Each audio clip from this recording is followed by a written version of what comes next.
Ready to give your Dell XPS 14 a clean slate? This walkthrough covers how to reset the laptop back to factory defaults, whether you're fixing software problems, improving performance, or preparing it for a new user. So this should hopefully be a pretty straightforward process, guys, and without further ado, let's go ahead and jump right into it.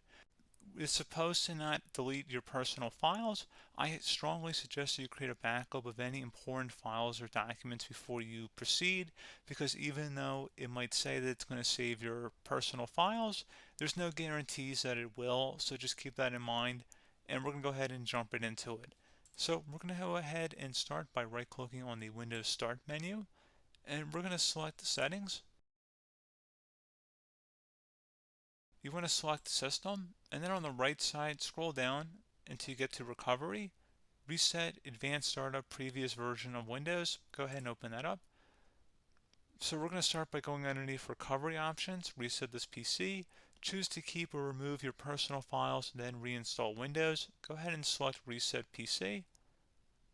Underneath Choose an option, Keep My Files removes apps and settings but keeps your personal files.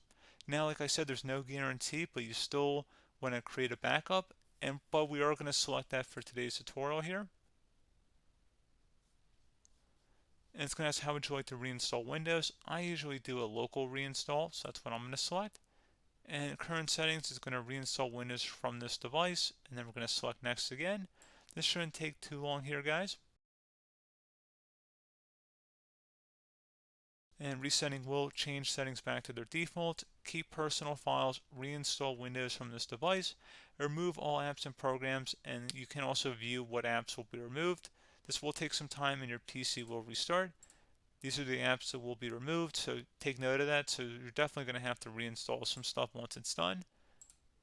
So it looks like I accidentally closed out of there, so I'm just going to go back to exactly where we were. And we're just going to go ahead and proceed with the reset here and select reset.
And there you go, guys. Should be simple as that. Go ahead and reinstall any of the applications that were removed. You can see a list of them by clicking on the link that's going to be on our desktop here. And that's pretty much it, guys. So, as always, thank you for watching this brief tutorial. Do hope I was able to help you out, and I do look forward to catching you all in the next tutorial. Goodbye.